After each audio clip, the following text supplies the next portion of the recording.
निवात्रम शिक्षक साथियों, विद्यार्थियों और अभिभावकों, राज्य सरकार की तरफ से अनुसूचित जाति, अनुसूचित जनजाति और अति पिछड़ा वर्ग एमबीसी के छात्र छात्रा हैं उनके लिए 3 प्रकार की जो विशेष पूर्व मैट्रिक छात्रवृत्ति योजना है, जिनके अंतर्गत वो आगामी सत्र 2026-27 के लिए निजी उच्च प्रतिष्ठित विद्यालयों में कक्षा 6 में प्रवेश के लिए आवेदन कर सकते हैं। यानी बहुत ही महत्वपूर्ण अपडेट मैं आपके साथ लेकर उपस्थित हूँ, जिसमें जो बच्चे अभी कक्षा 5 में अध्ययनरत है और आगामी कक्षा में 6ठी से निजी प्रतिष्ठित जो भी जिले की स्कूलें हैं उनमें अगर अध्ययन करना चाहते हैं तो उसके लिए क्या प्रोसेस रहेगा, क्या शुल्क वगैरह की क्या सुविधा रहेगी, उनको निजी विद्यालयों में पढ़ाई के लिए क्या क्या करना पड़ेगा, कैसे फॉर्म भरेंगे, कैसे परीक्षा होगी, संपूर्ण जानकारी मैं आपको दूंगा। तो सबसे पहले तो बात करेंगे 3 जो विशेष योजना है, जिसमें शिक्षा विभाग की योजना, जिसमें ST SC और MBC के जो स्टूडेंट्स हैं उसके लिए पूर्व मैट्रिक छात्रवृत्ति योजना है। इसके अलावा जनजातीय क्षेत्रीय विकास विभाग TAD की योजना है, जिसमें अनुसूचित जनजाति के छात्र छात्राओं हेतु विशेष पूर्व मैट्रिक योजना है। और तीसरी है विशेष समूह योजना, देव नारायण गुरुकुल योजना, जिसके अंतर्गत अति पिछड़ा वर्ग MBC के छात्र छात्राओं हेतु विशेष पूर्व मैट्रिक छात्रवृत्ति योजना है। अब इसके लिए वैकेंसियाँ कितनी होगी, कितने बच्चों का सिलेक्शन होगा, क्या क्राइटेरिया रहेगा और उनको क्या क्या सुविधाएं मिलेगी। तो पहले तो बात करें शिक्षा विभाग की योजना है, जिसमें अनुसूचित जाति जनजाति के स्टूडेंट्स है, जिसमें छात्र 172 और 114 छात्र यानी कुल 286 SC के, और इसके अलावा ST की बात करें तो 128 छात्र और 86 है वो छात्र हैं, कुल 214, और कुल यूँ करें तो 500 जो स्टूडेंट्स है ST SC के, उनको इस योजना के तहत विभिन्न जो प्रतिष्ठित निजी विद्यालय है उनमें प्रवेश मिलेगा। इस तरीके से जनजातीय क्षेत्रीय विकास विभाग यानी TAD की तरफ से यहाँ जो भी TAD में शामिल 8 जिले हैं, जिसमें डूंगरपुर, बांसवाड़ा, प्रतापगढ़ संपूर्ण जिले, उदयपुर जिले की कुछ तहसीलें हैं, सिरोही, राजसमंद और पाली और चित्तौड़, इनकी कुछ तहसीलें वगैरह शामिल है। तो इनके लिए 170 छात्र और 130 छात्र यानी कुल 300 स्टूडेंट्स को इसमें प्रवेश मिलेगा। इसके अलावा गैर जनजातीय उपयोजना क्षेत्र शेष जो भी जिले हैं उनसे 120 बॉयज और 80 गर्ल्स यानी 200, कुल मिलाकर के 500 स्टूडेंट्स इस योजना के तहत लाभान्वित हो गए।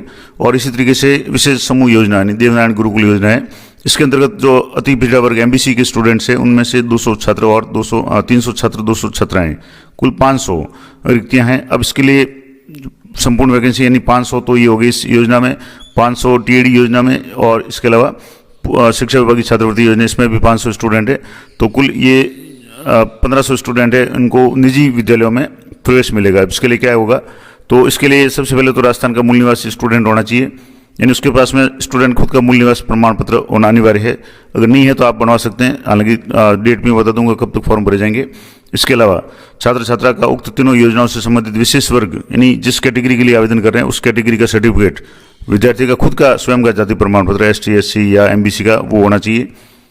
तीसरी बात, छात्र या छात्रा राजकीय या मान्यता प्राप्त गैर सरकारी विद्यालय या सरकारी जिसमें भी है 2025-26 यानी इस सत्र में कक्षा 5 में नियमित रूप से अध्ययनरत होना चाहिए और परीक्षा जो आगामी होगी 5वीं की उसमें उत्तीर्ण होना अनिवार्य है। इसके अलावा छात्र के माता पिता है वो आयकर दाता नहीं होने चाहिए, यानी उनके पास में आय प्रमाण पत्र है वो होना चाहिए जिसमें वो टैक्स पेयर नहीं हो। इसके अलावा इस योजना में एक माता पिता की अधिकतम 2 संतानें ही प्रवेश और लाभ के लिए पात्र होंगी, और इस आशय का घोषणा पत्र भी आपको जब विद्यालय आवंटित होगा तब माता पिता को देना पड़ेगा, जिला शिक्षा अधिकारी मुख्यालय माध्यमिक को प्रस्तुत करना पड़ेगा और घोषणा पत्र अनिवार्य होगा। इसके अलावा प्रस्तुतिकरण यानी आवेदन कैसे होगा, तो इसके लिए शाला दर्पण के माध्यम से ही ऑनलाइन आवेदन है वो शुरू हो चुके हैं। 9/2/2026 यानी 9 फरवरी से ये आवेदन शुरू हो चुके हैं, और इसके लिए जो विभागीय वेबसाइट है वो शाला दर्पण वेबसाइट है, मैं आपको पूरा बता दूंगा थोड़ा सा इसका डेमो। और इसके लिए क्या जरूरी है, तो एक तो डाटा है वो शाला दर्पण पोर्टल से काफ़ी हद तक फैच हो जाएगा। स्टूडेंट का नवीनतम पासपोर्ट साइज फोटो आपको अपलोड करना पड़ेगा और हस्ताक्षर अपलोड करने पड़ेंगे। इसलिए जो भी विद्यार्थी आवेदन करना चाहें वो अपने विद्यालय में संपर्क करके या ई-मित्र वगैरह से जहाँ से भी फॉर्म भरना चाहें फोटो और साइन साथ में लेकर जाएं। विद्यार्थी ऑनलाइन आवेदन है स्वयं के कंप्यूटर से, लैपटॉप से या अध्ययनरत विद्यालय के कंप्यूटर से यानी आपके विद्यालय से या ई-मित्र के माध्यम से कहीं से भी कर सकते हैं। और पासपोर्ट साइज के फोटो का प्रकार इस प्रकार से होना चाहिए, यानी फोटो 3 माह से पुराना नहीं होना चाहिए। फोटो की साइज है वो 10 से 20 KB के बीच में होनी चाहिए और JPG या PNG फॉर्मेट में होना चाहिए। और इसके अलावा फोटो की जो है पिक्सल्स है वो 95x75 पिक्सल्स होना चाहिए।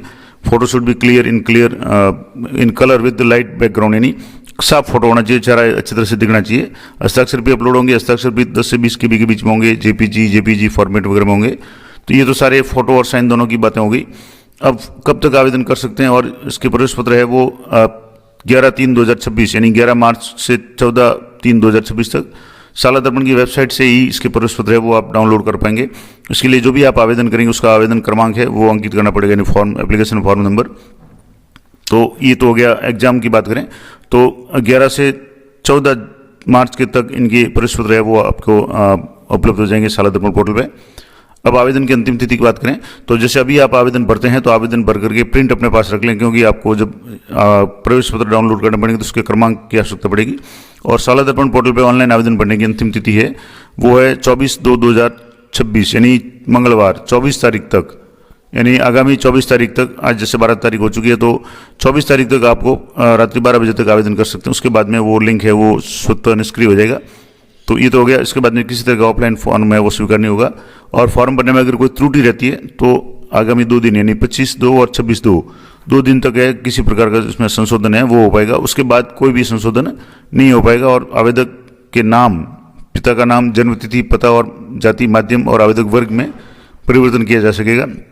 तो कोशिश करें कि डाटा सही हो, करेक्शन की नौबत नहीं आए। फिर भी अगर कोई गलती रह जाती है तो आप 25 से 26 तक इसका करेक्शन कर सकते हैं। इसके अलावा साला दर्पण पोर्टल पर ऑनलाइन आवेदन भरते समय किसी अभिलेख की प्रमाणित फोटो प्रतियां अपलोड करना अनिवार्य नहीं है, यानी कोई भी डॉक्यूमेंट आपको अपलोड करने की जरूरत नहीं है। और अंतिम रूप से जो भी चयनित होगा, जब स्टूडेंट का चयन हो जाएगा तो उसको जो भी जिला या विद्यालय आवंटित होगा उसके पहले आपको जिला शिक्षा अधिकारी मुख्यालय माध्यमिक कार्यालय से प्रमाणीकरण के उपरांत ही आपको प्रवेश मिलेगा। तो वहाँ आपको डॉक्यूमेंट वगैरह है वो सारे बताने पड़ेंगे। डॉक्यूमेंट कौन कौन से जरूरत पड़ेगी, जिसमें सक्षम अधिकारी द्वारा विद्यार्थी के नाम से जारी राजस्थान का मूल निवास प्रमाण पत्र, विद्यार्थी का खुद का जाति प्रमाण पत्र, कक्षा 5वीं उत्तीर्ण करने का प्रमाण पत्र जो भी आ जाएगा जब रिजल्ट आ जाएगा तो। इसके अलावा छात्र छात्रा द्वारा गत वर्ष विद्यालय में उत्तीर्ण 5वीं की ऑनलाइन टीसी, क्योंकि उस विद्यालय से वो टीसी लेकर के जाएगा, या अगर मान लो रिजल्ट लेट आता है तो कक्षा 6 में अध्ययनरत जो टीसी है वो आपको देनी पड़ेगी। कुल मिलाकर के टीसी चाहिएगी, और टीसी पे सक्षम अधिकारी के जिले के जो भी है उनसे प्रति हस्ताक्षर है वो करवाने पड़ेंगे। छात्र छात्रा का आधार कार्ड, जन आधार कार्ड होना जरूरी है, और आय प्रमाण पत्र निर्धारित फॉर्मेट में आपके पास होना जरूरी है। और 2 से अधिक संतान योजना के अंतर्गत लाभान्वित नहीं होने का स्वघोषणा पत्र वो भी माता पिता है वो देंगे। तो ये डॉक्यूमेंट्स आपको तैयार करने पड़ेंगे। और जैसे ही ये लिस्ट और मेरिट तय हो जाएगी उच्च जो भी निजी प्रतिष्ठित विद्यालय उनमें प्रवेश दिया जाएगा। अब इसमें कैसा रहेगा परीक्षा वगैरह, तो परीक्षा प्रवेश से पूर्व परीक्षा होगी, और परीक्षा में कक्षा 5 का जो भी सिलेबस पाठ्यक्रम है वो आएगा, और जिसमें हिंदी, गणित, सामाजिक विज्ञान, अंग्रेजी प्रत्येक विषय के 20-20 अंक के पारंक दे करके 100 अंकों का पेपर दिया जाएगा। यानी 5वीं के जो भी विषय है उनमें 100 अंकों का पेपर होगा और 2 घंटे में हल करना होगा। और ये पेपर आपको हिंदी और इंग्लिश दोनों लैंग्वेज में मिलेगा। इसके अलावा परीक्षा के लिए आवेदन करने से के लिए छात्र छात्रा से कोई शुल्क नहीं लिया जाएगा, यानी इस फॉर्म का कोई शुल्क नहीं है। और जिला शिक्षा अधिकारी मुख्यालय माध्यमिक द्वारा प्रवेश पूर्व परीक्षा का आयोजन मुख्यालय पर स्थित जो भी विद्यालय वगैरह महाविद्यालय वहाँ होगा, और इसके लिए राजकीय विद्यालय से शिक्षक है वो परीक्षक के रूप में नियुक्त किए जाएंगे। और फॉर्म भरना है तो आप जैसे ही साला दर्पण पोर्टल पे छात्र के क्रमांक डालेंगे, यानी जो स्टूडेंट के NIC नंबर है वो डालेंगे तो डिटेल्स आ जाएगी। उसके बाद उसका फोटो और चस्पा करके और आधार कार्ड परीक्षा केंद्र पर ले जाकर अनिवार्य। ये तो जब भी प्रवेश पत्र डाउनलोड होगा उस समय की बात है। और परीक्षा है वो आपकी 15/3/2026 को आयोजित होगी। तो ये मैं आपको दोबारा बता दूं, यहाँ से जैसे जो भी आपके प्रवेश पत्र है वो आपके 2 दिन पहले यानी 11 से 14 तक आपको प्रवेश पत्र है वो मार्च में मिल जाएंगे, और 15 मार्च को इसका है वो एग्जाम होगा। तो ये आप जरूर ध्यान रखें, परीक्षा से पहले प्रवेश पत्र डाउनलोड करके उसके साथ में अपना फोटो चिपका करके प्रवेश पत्र पर और अपने संस्था प्रधान से ये प्रमाणित करवा करके उसके बाद में अपना जो भी ID प्रूफ है वो आपको आधार कार्ड है वो आपको लेके जाना पड़ेगा स्टूडेंट्स को। अब इसमें OMR शीट है वो प्रयोग होगी, यानी आपको गोले करने पड़ेंगे। और प्रवेश से पूर्व साला दर्पण पे ये है वो सारे प्रवेश पत्र वगैरह वो अपलोड हो जाएंगे। अब बात करेंगे कि क्या क्या सुविधा मिलेगी अगर बच्चे का सिलेक्शन हो जाता है कक्षा 6 में। तो छात्र छात्रा का नियमानुसार गुणात्मक शिक्षा, स्वच्छ आवास और बिस्तर, भोजन, पोशाक, पाठ्यपुस्तकें और लेखन सामग्री सारी सुविधाएं निःशुल्क विद्यालय की तरफ से दी होगी। तो ये बहुत बड़ी बात है। और इसके लिए विद्यालय को अधिकतम 50,000 रुपये वार्षिक अथवा विद्यालय द्वारा जो भी वास्तविक राशि क्रय की जाएगी, खर्च की जाएगी, उसका पुनर्भरण है वो संबंधित विभाग द्वारा किया जाएगा। और छात्र छात्रा द्वारा किसी तरह का विद्यालय को कोई भी शुल्क है वो नहीं देना पड़ेगा। यानी कह सकते हैं कि छात्र छात्रा को अगर चयन हो जाता है तो निजी स्कूल में पढ़ेंगे, लेकिन उसको पूरा खर्चा है वो सरकार देगी, जैसे नवोदय विद्यालय वगैरह है उनकी तरह। और छात्र छात्रा को कक्षा 6 से 12 तक अनुमोदित जो भी पाठ्यक्रम है उसमें अध्ययन करवाया जाएगा। यानी 6 से 12 तक अगर एक बार चयन हो जाता है तो उसको निरंतर प्रवेश मिलेगा, और प्रवेश पूर्व परीक्षा में चयनित छात्र छात्राओं को कक्षा 6 में प्रवेश दिया जाएगा, और उसके बाद में तत्पश्चात कक्षा 12 तक प्रति वर्ष स्वतः ही उसका नवीनीकरण होता रहेगा। यानी उसको अलग से कोई एग्जाम देने की जरूरत नहीं है। शर्त ये रहेगी कि छात्र छात्रा द्वारा प्रत्येक वर्ष न्यूनतम सी ग्रेड यानी 55% है अंक वो उत्तीर्ण करना जरूरी है। अब जहाँ कक्षा 6 से 8 तक ग्रेडिंग प्रणाली है तो वहाँ ग्रेडिंग होगी, और जहाँ 9 से 12 तक अंक है तो वहाँ 55% अंक है वो प्राप्त करना जरूरी होगा। अब अनुसूचित जनजाति के छात्र छात्राओं की योजनावार चयन का आधार क्या रहेगा, तो जो भी मेरिट बनेगी, वरीयता सूची बनेगी, उसके अनुसार है वो चयन किया जाएगा। विद्यालय का आवंटन है तो माध्यमिक शिक्षा निदेशालय बीकानेर के द्वारा विद्यार्थियों को जो भी विकल्प भरेंगे, फॉर्म भरते समय विकल्प भरने पड़ेंगे, और विकल्प के आधार पर विद्यालय का आवंटन किया जाएगा। और विद्यार्थियों को सलाह दी जाती है कि वे अच्छी तरह से विद्यालय का बोर्ड यानी सीबीएसई बोर्ड है या आरबीएसई है, और माध्यम हिंदी माध्यम का विद्यालय है, अंग्रेजी माध्यम का विद्यालय है, वो देखकर ही चयन करें। और निदेशालय द्वारा जो भी विद्यालय आवंटन होगा बोर्ड माध्यम वगैरह, उसमें परिवर्तन पर विचार नहीं किया जाएगा। यानी संबंधित विद्यालय में जिसमें सीबीएसई बोर्ड से जुड़ा हुआ है या राजस्थान बोर्ड से जुड़ा हुआ, वो आप पहले देख करके ही फॉर्म भरें। कहीं ऐसा नहीं हो कि आप अपने बच्चे को हिंदी मीडियम में पढ़ाना चाहें और वो विद्यालय इंग्लिश मीडियम का हो, या आप इंग्लिश मीडियम में पढ़ाना चाहें और विद्यालय हिंदी मीडियम का हो। तो आप जब भी फॉर्म भरेंगे तो उसमें आपको ये सारी चीज़ें देखनी है। अगर कोई स्टूडेंट हुआ तो मैं आपको पूरा फॉर्म लाइव करके बता दूंगा। इसके बाद में निदेशालय द्वारा परीक्षा परिणाम घोषित होने के 2 सप्ताह के अंदर विद्यालय वो आवंटन किया जाएगा, और उसकी सूची है आपको शाला दर्पण पोर्टल पे वगैरह पे मिल जाएगी, और जिला शिक्षा अधिकारी मुख्यालय पे भी नोटिस बोर्ड पे लिख जाएगी। और एक बार आवंटन हो जाए उसके बाद में आपके परिवर्तन नहीं होगा विद्यालय में, इसलिए जो भी आप चॉइस भरें आप अच्छी तरह से चेक करके देख करके ही चॉइस भरें। और जब भी आपको विद्यालय आवंटन विद्यालय में जाना होगा तो वहाँ से पहले आपको सारे डॉक्यूमेंट है ओरिजिनल है वो आपको प्रमाणीकरण करवाने पड़ेंगे, यानी चेक करवाने पड़ेंगे। इसलिए जो भी डॉक्यूमेंट आप ध्यान से पढ़ें, अपने पास में रखें। और चूंकि छात्र छात्रा से ऑनलाइन आवेदन के समय किसी प्रकार का दस्तावेज अपलोड नहीं किया जा रहा है, इसलिए फॉर्म में कोई भी गलत जानकारी नहीं भरें, क्योंकि अगर सारा आपका सिलेक्शन हो गया उसके बाद में डॉक्यूमेंट जब चेक करेंगे उस समय अगर आपके कोई कमी रह जाती है या डॉक्यूमेंट अधूरे रहते हैं या आप कैटेगरी सही नहीं है तो आपका पूरा प्रवेश है वो निरस्त माना जाएगा, तो और उनके खिलाफ में कार्रवाई भी होगी। तो जो भी पात्र छात्र छात्रा हैं उनके ही फॉर्म भरें। तो ये पूरी विज्ञप्ति मैंने आपको बता दी। डायरेक्टर महोदय की तरफ से ये आदेश जारी किया गया 5/2/2026 को। अब इसमें क्या क्या टाइम पीरियड रहेगा, तो एनआईसी द्वारा जो भी फॉर्म भरने का जो प्रोसेस है वो 9 तारीख से शुरू हो चुका है शाला दर्पण पोर्टल के माध्यम से। इसके अलावा 9 से लेकर के 24 फरवरी तक आप ऑनलाइन आवेदन कर सकते हैं। उसके बाद में आवेदन में अगर कोई कमी रह जाती है, कोई त्रुटि रह जाती है, तो 25 से लेकर के 26 यानी 2 दिन है, उसके दौरान आप करेक्शन कर सकते हैं।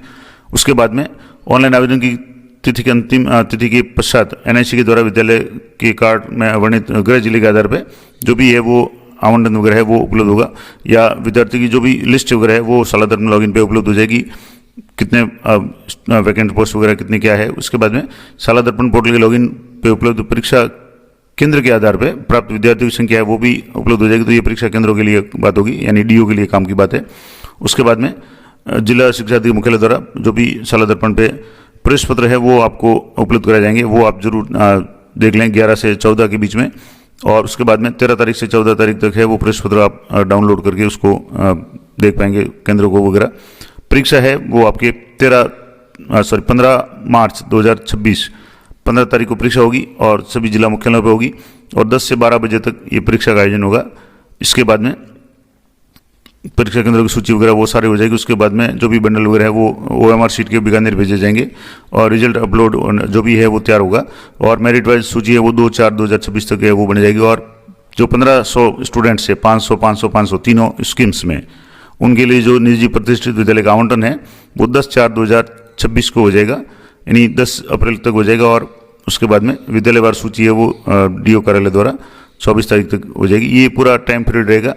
इसके अलावा अब बात करेंगे कि कौन कौन से विद्यालय है। अब सबसे बड़ी समस्या है कि आप किस किस विद्यालय में फॉर्म भरना चाहते हैं, तो उसके लिए आपके पास में विद्यालय की लिस्ट होनी जरूरी है। तो ये जो लिस्ट है डिस्ट्रिक्ट वाइज लिस्ट है, जैसे अलवर के जो ये 3 विद्यालय है जो राजस्थान आरबीएसई से जुड़े हुए और मीडियम इसमें दोनों हैं। अब कुछ हिंदी मीडियम के हैं, जैसे ये विद्यालय हिंदी मीडियम का है, कुछ विद्यालय है जो दोनों मीडियम के हैं। तो ये आप जरूर देख लें कि आप जो भी फॉर्म भर रहे हैं बच्चे का वो किस बोर्ड से संबंध है और किस मीडियम में है। जैसे यहाँ भरतपुर से काफ़ी विद्यालय इसमें है, चूरू के हैं, धौलपुर के हैं, यहाँ से हनुमानगढ़ है, जालोर के जैसे 3 विद्यालय है, झालावाड़ का 1 विद्यालय है, झुंझुनू के काफ़ी विद्यालय यहाँ इसमें है। तो इस तरीके से पूरे राजस्थान की ये लिस्ट है, कोटा के हैं, नागौर के, सीकर के, इसके अलावा उदयपुर वगैरह जो भी जिस भी डिस्ट्रिक्ट में ये है वो सारे आपको ये लिस्ट है पूरी, मैं आपको टेलीग्राम चैनल पे दे दूंगा, तो वहाँ से आप देख सकते हैं। अब थोड़ी सी बात करेंगे कि साला दर्पण से आवेदन कैसे करेंगे। हालांकि वीडियो लंबा होगा लेकिन मैं पूरी जानकारी दूंगा, तो मैंने शुरू में कहा था, तो आपको साला दर्पण की पोर्टल पर जाना है और यहाँ जाने के बाद में आपको यहाँ इस पर लॉगिन नहीं होकर के होम पेज पे, इसके होम पेज पे जो है इस पे जाना है और होम पेज पे आप नीचे स्क्रॉल करेंगे तो यहाँ काफ़ी सारे ऑप्शंस हैं, जिसमें SD BSP है, स्कॉलरशिप है, बालिका प्रोत्साहन, 5वीं 8वीं बोर्ड है। इस पर व्यू मोर पे आप क्लिक करेंगे तो इसमें एक नीचे ऑप्शन खुलेगा VPMS। ये VPMS इस पर आपको क्लिक करना है। यहाँ जैसे आप क्लिक करेंगे तो यहाँ भी आपको पूरी विज्ञप्ति है वो आपको डिटेल में मिल जाएगी। यहाँ जैसे आप लॉगिन करेंगे तो विस्तृत जानकारी योजना का नाम है, जैसे शिक्षा विभाग की योजना है, जनजातीय क्षेत्रीय विकास TAD योजना है और विशेष समूह देवनारायण गुरुकुल योजना 500 500 500 तीनों में स्टूडेंट्स है। यहाँ अनुसूचित जाति जनजाति ये भी आंकड़ा दिया हुआ 500 का, TAD में भी 500 स्टूडेंट्स है, जिसमें 200 है वो नॉन TAD जिलों में है और इसके अलावा बाकी 300 इसमें है। देवनारायण गुरुकुल योजना में भी 500 स्टूडेंट्स है। तो अब इसमें ये तो हो गया। अगर आप फॉर्म भर चुके हैं तो आप व्यू एप्लीकेशन फॉर्म यहाँ से देख सकते हैं। अब आपको अप्लाई करना है तो यहाँ अप्लाई पे क्लिक करेंगे। तो अप्लाई पे क्लिक करेंगे तो आपको यहाँ किस कैटेगरी में आप क्लिक करना चाहते हैं पहले तो आपको वो है। उसके बाद में यहाँ होम पेज पे देखेंगे तो आपको सबसे पहले विद्यालय का चयन करना है, सिलेक्ट करना। तो यहाँ से जैसे मैं गवर्नमेंट स्कूल का सिलेक्ट कर रहा हूँ। अब यहाँ आपको साला दर्पण या प्राइवेट स्कूल पोर्टल से स्टूडेंट की NIC ID एंटर करनी है। अब ये आईडी आपको विद्यालय से संपर्क करने पर ही मिलेगी। तो मैं जैसे एक स्टूडेंट की एक आपको डेमो के रूप में बता रहा हूँ। यहाँ से एक स्टूडेंट की मैं एक आईडी है वो आपको यहाँ एंटर करके बता रहा हूँ। यहाँ से जैसे मैंने आईडी एंटर की और उसके बाद में आपको एंटर पे क्लिक करना है या गो पे क्लिक करना है। तो ये स्टूडेंट का नाम आ गया, ऐसा नंबर आ गया, स्टूडेंट का नाम आ गया और ये 5वीं में अध्ययनरत विद्यार्थी है उनका फॉर्म भरा जाएगा। अब यहाँ इसके विद्यालय का नाम वगैरह सब कुछ आ गया। अब फिल एप्लीकेशन इस पर आपको क्लिक करना है। अब ये सारे निर्देश आप पढ़ लें कि छात्र का राजस्थान का मूल निवास प्रमाण पत्र उसके पास में स्वयं छात्र का होना अनिवार्य है। छात्र छात्रा को उक्त तीनों योजनाओं से संबंधित इस कैटेगरी में नहीं ST SC या MBC का होना जरूरी है। खुद का जाति प्रमाण पत्र होना जरूरी है। इसके अलावा छात्र छात्रा को राजकीय मान्यता प्राप्त विद्यालय में इस साल 25-26 में कक्षा 5 में नियमित रूप से उत्तीर्ण होना जरूरी है। इसके अलावा छात्र छात्रा के माता पिता की आयकर दाता यानी आय प्रमाण पत्र लगाना है, आयकर दाता नहीं हो और योजना में 2 से अधिक संतानों को लाभ नहीं मिलेगा। ये सारी चीज़ें पढ़ लें, वेरीफाई कर लें। उसके बाद में आपको नीचे स्क्रॉल करना है तो यहाँ वेरीफाई पे आपको क्लिक करना है। तो यहाँ वेरीफाई पे क्लिक करने के बाद में आपकी स्टूडेंट की डिटेल्स है वो खुल जाएगी। अब इसको आपको फोटो और साइन स्टूडेंट के आपको पास में रखने और बाकी का जो प्रोसेस है जैसे ये साइट लॉगिन होती है मैं आपको बता देता हूँ। यहाँ से अब आपके आवेदन क्रमांक बाद में आएगा। पहले योजना की श्रेणी किस कैटेगरी में है, जैसे स्टूडेंट SC का है, ST का है, MBC का है या ST TAD का है। तो TAD में विशेष रूप से तो वो आप देख लें। मान लो जैसे ये स्टूडेंट SC का है तो यहाँ से मैंने ये भर दिया, स्टूडेंट का नाम आ गया, डेट ऑफ बर्थ आ गई, पिता का नाम आ गया, मदर का नाम आ गया। अब आपको यहाँ आधार नंबर भरने हैं, जन आधार भरने हैं, दोनों मैंडेटरी है, यहाँ लाल स्टार दिया हुआ है। जेंडर आपको यहाँ ऑटोमेटिक साला दर्पण से आ जाएगा। CWSN है तो यस अन्यथा नो है। संवर्ग श्रेणी यानी किस कैटेगरी में है तो वो आपको यहाँ भरना है। इसके अलावा यदि विद्यार्थी TAD का है तो आपको यस अन्यथा नो करना है। और मूल निवास राज्य है ये राजस्थान आ जाएगा। मूल निवास का जिला है आपको भरना है, तो कौन सा जिला मैं डिस्ट्रिक्ट सेलेक्ट करके बता रहा हूँ यहाँ से। उसके बाद में आपको यहाँ एड्रेस फिल करना है, तो जो भी एड्रेस है वो आप यहाँ से इसको फिल करेंगे। उसके बाद में गांव है, पोस्ट है, वाया पंचायत, ब्लॉक और पंचायत समिति वगैरह डिस्ट्रिक्ट सेलेक्ट कर लें, पिन कोड सेलेक्ट कर लें। मोबाइल नंबर यहाँ आपकी जो भी है वो देख लें, साला दर्पण से ऑटोमेटिक आ रहे हैं। अगर सही नहीं है तो आप इसको अपडेट कर लें। और कक्षोन्नत प्रमाण पत्र कक्षा 5वीं में ये 5वीं के रोल नंबर ये अलॉट हो चुके हैं तो रोल नंबर भी आपके ऑटोमेटिकली शो हो रहे हैं, ये भी अच्छी बात है, चेक जरूर कर लें। किस विद्यालय में दे तो ये भी शो हो रहा है। अब कक्षा 4वीं में किस विद्यालय में था, 3री में किस विद्यालय में था और 6ठी में वांछित माध्यम, जैसे ये हिंदी माध्यम है या इंग्लिश माध्यम, जो भी आप सेलेक्ट करना चाहें। इंग्लिश माध्यम में पढ़ना चाहे तो फिर इंग्लिश माध्यम के विद्यालय सेलेक्ट करने पड़ेंगे। हिंदी के चाहें तो हिंदी का, जैसे मैं अब हिंदी कर रहा हूँ। ये सारे बनने के बाद में आपको सेव करना है। उसके बाद में छात्र छात्रा के पूर्व मैट्रिक छात्रवृत्ति योजना में अगर कोई अध्ययनरत भाई बहन है तो उसका विवरण आपको यहाँ पढ़ना है। इस योजना में है, नहीं तो आप इसको खाली छोड़ दें। अब इसके बाद में आप किस जिले में, यानी आपको 5 विद्यालय सेलेक्ट करना है। तो यहाँ से जैसे डिस्ट्रिक्ट है वो अलग अलग डिस्ट्रिक्ट है। अब इस लिस्ट में से आपको ध्यान से जो भी है वो आपको 5 विद्यालय है वो भरने पड़ेंगे। तो अब यहाँ तो आप इसको डिस्ट्रिक्ट वाइज अगर आप चेक करेंगे तो आपको हो सकता है मिल जाएंगे, नहीं तो आपको इस लिस्ट में से सिलेक्ट करने पड़ेंगे। तो यहाँ से जैसे जो भी लिस्ट है, अब इस लिस्ट में से आपके जो भी नज़दीकी विद्यालय है, जहाँ भी आप यहाँ से जितने भी स्कूल है यहाँ से आप चेक कर लें। जैसे हिंदी माध्यम आपने सेलेक्ट किया तो हिंदी इंग्लिश दोनों के स्कूल शो होंगे। तो यहाँ से आप देख लें, मैं एक जैसे आपको इसी डेमो ग्रुप में बता रहा हूँ। तो यहाँ अपने ज़िले के जो भी विद्यालय है उन सबको आप एक बार चेक कर लें। और वैसे ABCD वाइज है तो यहाँ जैसे जुनू वगैरह है, यहाँ से जैसे ये आ गया तो पहले मैं आपको ये एक जिला स्कूल सेलेक्ट कर रहा हूँ, दूसरा स्कूल यहाँ से मैं दूसरा सेलेक्ट कर रहा हूँ। तो जो भी स्कूल है आपके ज़िले के हैं, आपके आसपास के हैं, जैसे भी आप सेलेक्ट करना चाहें वो आप अपने हिसाब से देख लें। और यहाँ से जैसे दूसरा स्कूल में सेलेक्ट कर रहा हूँ तो थोड़ा सा इस स्कूल में आपको चयन में टाइम लगेगा, तो क्योंकि ये पूरे इसमें वो सिलेक्शन का ऑप्शन है, यानी टाइप का ऑप्शन नहीं है कि आप इसको सर्च कर सकें। तो लिस्ट में से ही आपको सेलेक्ट करने पड़ेंगे। तो जो भी आपके पास का स्कूल है, जिस भी ज़िले के आप निवासी है, तो वहाँ से आप देख लें। और इस तरीके से आपको न्यूनतम, जैसे यहाँ लिखा हुआ है मैं आपको बता दूँ, यहाँ से जैसे प्राथमिकता के क्रम में अनिवार्य रूप से कम 5 विद्यालय का चयन करना है। तो आपको इस तरीके से 5 विद्यालय का चयन करना है। और छठा है राजस्थान में कहीं भी, ये करके आपको सेव करना है। ये सेव करने के बाद में आपको अपलोड इमेज में आपको स्टूडेंट का फोटो है वो साइन फोटो अपलोड करना है, उसके बाद में साइन अपलोड करना है। ये जब दोनों अपलोड हो जाएंगे तब आपका फॉर्म है वो सबमिट हो जाएगा। तो अगर कोई स्टूडेंट मुझे मिला तो मैं उसका पूरा डिटेल्स फॉर्म भर करके आपको बता दूंगा। तो ये थी संपूर्ण जानकारी इस योजना के बारे में। तो ये साला दर्पण पे VPMS जो मॉड्यूल दिया हो इसमें जाकर के आपको ये फॉर्म भरना है। तो ये थी संपूर्ण जानकारी विशेष पूर्व मैट्रिक छात्रवृत्ति के तहत प्रतिष्ठित जो भी निजी विद्यालय है उनमें एडमिशन के लिए। जो भी पात्र स्टूडेंट है उनको वीडियो ज़्यादा से ज़्यादा शेयर करें। मिलते हैं अगले वीडियो में, तब तक जय हिंद, जय भारत।